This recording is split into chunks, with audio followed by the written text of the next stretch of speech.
तो स्टार्ट करते हैं इस क्वेश्चंस को। हम पहले भी बता चुके हैं कि मैक्सिमम टीचर भी इस क्वेश्चंस को गलत अप्रोच करते हैं, स्टूडेंट को तो छोड़ ही दो। इसमें क्या करते हैं वो टीचर्स लोग आपको बता रहे हैं, वो कहते हैं कि angle B and angle Q जो है एक्यूट एंगल है सच दैट कि साइन बी बराबर साइन क्यू। तो वो एक ट्रायंगल बनाते हैं,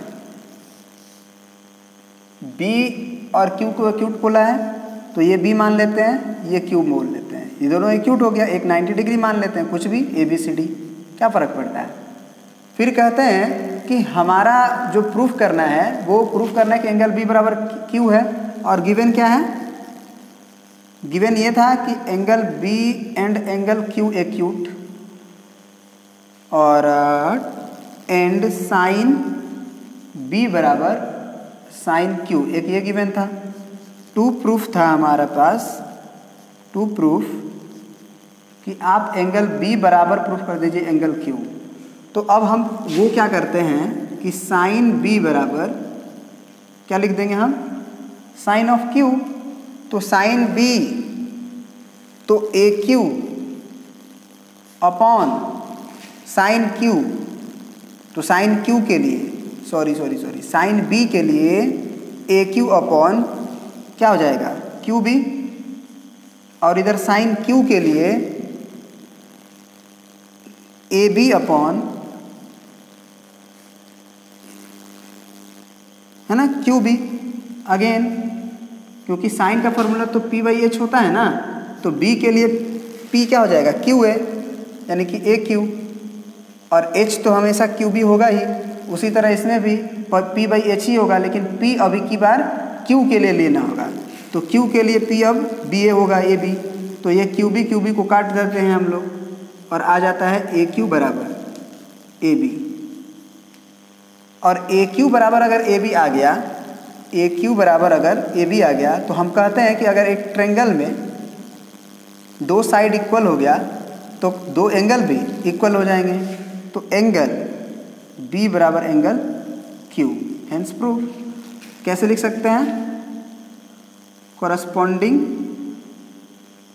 या फिर equal opposite angle of opposite angle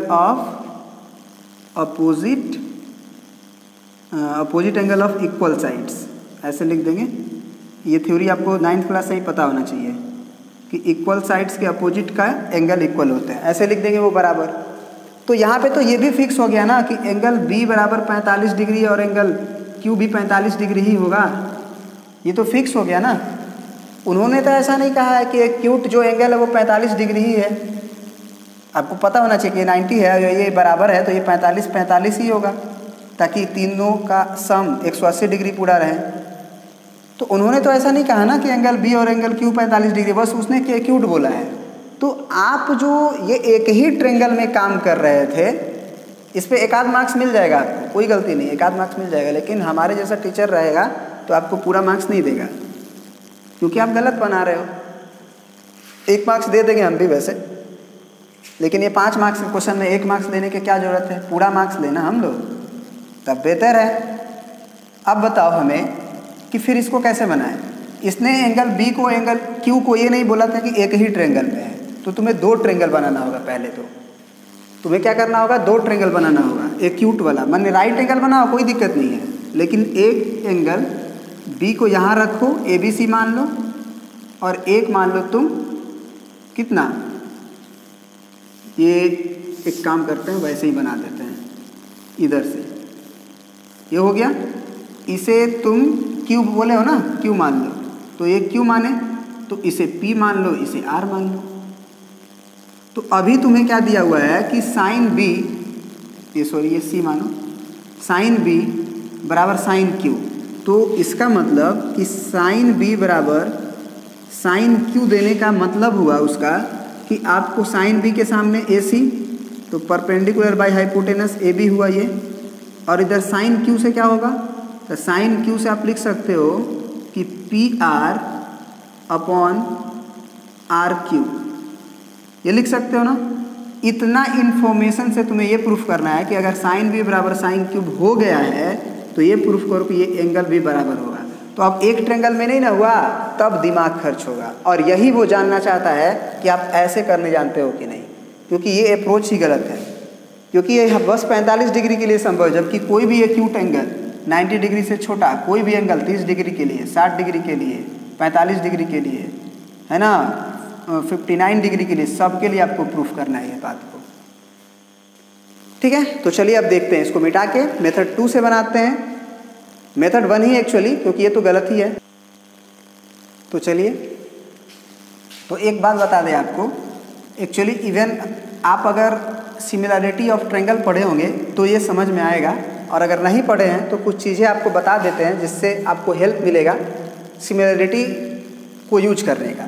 क्योंकि अभी हम सिमिलरिटी नहीं पढ़ाएं, तो जो बच्चे सिमिलरिटी पढ़े हैं वो तो तुरंत पकड़ लेंगे, लेकिन जो नहीं पकड़ पा रहे हैं सिमिलरिटी नहीं पढ़ने की वजह से, उनको हम एक हेल्प दे रहे हैं, टूल दे रहे हैं, जिसके कि वो समझ पाएँ ये चीज़ को। वो टूल क्या है कि अगर आपके पास दो ट्रायंगल है, एक बड़ा हो एक छोटा हो, कोई फ़र्क नहीं पड़ता है। ये मान लो B है, C है, A है, ये मान लो तुम्हारे पास Q है, P है, R है, वही ले लेते हैं। अगर इसमें ये साइड का रेशियो इसके साइड लिया जाए, इस साइड का रेशियो इसके साथ लिया जाए, और इस साइड का रेशियो अगर इसके साथ लिया जाए और बराबर आ जाए, मतलब कि AB अपॉन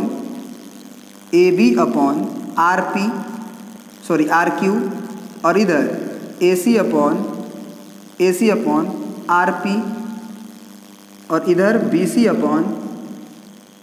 अपॉन QP। अगर ऐसा किसी भी तरह इस ट्रायंगल में अगर आ जाएगा तो हम कहते हैं कि साइड सिमिलरिटी से यानी कि by side similarity triangle ABC is similar to triangle ABC बोले हैं तो RQP लिखेंगे, RQP सिमिलर हो जाता है। और जैसे ही सिमिलर होता है तो कॉरस्पॉन्डिंग एंगल के बराबर हो जाता है। मतलब CPCT नहीं कहते हैं, सिमिलरिटी के सिमिलर हो जाने के प्रॉपर्टी से एंगल B बराबर एंगल Q हो जाएगा, एंगल A बराबर एंगल R हो जाएगा, और एंगल C बराबर एंगल P हो जाएगा। ये अपने आप हो जाएगा यदि दोनों ट्रायंगल सिमिलर हो गए तब। और सिमिलर कब हो जाते हैं? जब साइड्स के रेशियो बराबर हो जाते हैं। इस चीज़ का हम यूज करेंगे, हम प्रूफ करेंगे इसमें कि ये ट्रायंगल और ये ट्रायंगल के सिमिलर है। जैसे ही सिमिलर होगा तो हम कह देंगे कि इस प्रकार सिमिलर हो गया तो एंगल B और एंगल Q के बराबर हो जाता है। ठीक है ना, ये चीज़ आपको सिमिलरिटी में पढ़ाया जाएगा। तो चलिए अब हम प्रूफ करते हैं इस चीज़ को। ठीक है, तो चलिए हमें किसी तरह इस साइड का रेशियो उस साइड के साथ करना है। तो अभी देखिए आपका AC का रेशियो AB के साथ है, मतलब इधर ही के साथ है, तो कोई फ़र्क नहीं पड़ता। आप PR को इधर खींच लो ना, ये बराबर तो दिया गया है, तो AC अपॉन PR ले लो इधर, और AB को उधर भेज दो, तो AB अपॉन RQ। अब देखो तो ज़रा, AC किसके कॉरस्पॉन्डिंग लिखाया है? PR किधर है? PR ये है, तो ये कॉरस्पॉन्डिंग हुआ AB ये मानो, RQ कौन हुआ? RQ ये, इसके कॉरस्पॉन्डिंग ये है। लेंथ बराबर नहीं है, याद रखना, इसको इससे देखा गया। अब बचा कौन? BC और QP। अगर यही रेशियो BC अपॉन QP का भी आ जाएगा तो मान लिया जाएगा ये दोनों ट्रायंगल का रेशियो कॉरस्पॉन्डिंग साइड्स का बराबर है। तो अब हमें किसी तरह इसी का रेशियो, मतलब जैसे मान लीजिए K मान लीजिए, तो ये K बराबर ही BC अपॉन QP आना चाहिए। मतलब ये रेशियो और ये जो K आया है वो भी BC अपॉन QP ही आना चाहिए। ये मेरा उद्देश्य हुआ। तो अब इसको कैसे करें? देखो, एक तरीका हमारे पास है कि अगर ये 90 डिग्री है, ये 90 डिग्री है, क्योंकि 90 डिग्री में ही आप रेशियो लिखते हो, आपको पता होना चाहिए ये रेशियो जो होगा 90 डिग्री वाले में ही लिखोगे। तो BC और QP निकालना है, तो BC और QP तो आप जानते हो कैसे। BC बराबर आप लिख सकते हो, BC का स्क्वायर क्या होगा? BC का स्क्वायर होगा, सबसे बड़ा है हाइपोटेनस, तो hypotenuse square minus perpendicular square, तो आप AC स्क्वायर कह सकते हो ना, बिल्कुल कह सकते हो। अब हम तुमसे पूछे कि BC हो गया तुम्हारा, QP का स्क्वायर क्या होगा? तो स्क्वायर उधर जाके अंडर रूट बदल जाएगा। उसी तरह QP अगर हम तुमसे पूछे तो QP अंडर रूट हो जाएगा RQ स्क्वायर और माइनस RP स्क्वायर। दोनों का रेशियो निकाल लो, BC upon QP is equal to, ये अंडर रूट में AB स्क्वायर है, तो एक काम करते हैं AB square minus AC square, या एक काम करते हैं डायरेक्ट अब रख ही देते हैं वैल्यू को भी, क्योंकि मेरे पास जगह नहीं है, हम यहाँ पर डिवाइड लिख देते हैं तो यहाँ भी डिवाइड हो जाएगा। तो अब जो है AB का वैल्यू हम यहाँ से निकाल सकते हैं। यहाँ से देखो AB है ना, यहाँ से AB बराबर क्या आ जाएगा, K इंटू RQ। तो देखो ध्यान से, AB बराबर K इंटू RQ, KRQ हो गया। और उसी तरह से AC का भी ज़रूरत पड़ेगा हमें, तो यहाँ से हमारा AC कितना आ जाएगा, तो AC बराबर आ जाएगा हमारा K into PR, K into PR। अब रख देते हैं वैल्यू, ठीक है ना। तो AB का स्क्वायर क्या हो जाएगा, अंडर रूट K स्क्वायर और RQ स्क्वायर, क्योंकि स्क्वायर भी चढ़ेगा ना दोनों पे, और माइनस AC स्क्वायर हो जाएगा K square into PR square, PR square divided by RQ square लिखना है तुम्हें। अब RQ स्क्वायर क्या हो जाएगा, या फिर एक काम करो RQ स्क्वायर को रहने दो इसी तरह से, मज़ा आ गया, देखो बहुत मज़ा आ गया। RQ square minus RP square को रहने दो। अब ऊपर से हम K स्क्वायर है ना, दोनों में K स्क्वायर कॉमन निकाल लेते हैं। तो अंडर रूट के अंदर से अगर K स्क्वायर बाहर निकालोगे तो यहाँ क्या बचेगा, RQ स्क्वायर माइनस, इसे क्या लिख सकते हो, K स्क्वायर तो कॉमन है, तो इसे PR स्क्वायर लिखो चाहे RP स्क्वायर लिखो, क्या फ़र्क पड़ता है ब्रैकेट में। और नीचे जो है आपका क्या रहेगा, RQ square minus RP square under root के अंदर ही रहेगा।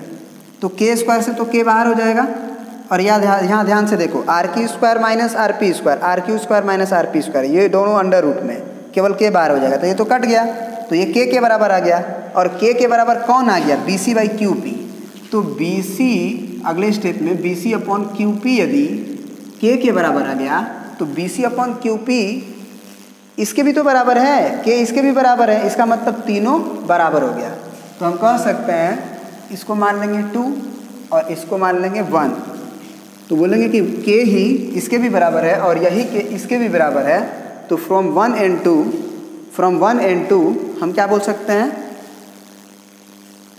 क्वेश्चन को अब मिटा देते हैं ये चीज़। तो फ्रॉम 1 and 2 हम क्या बोल सकते हैं,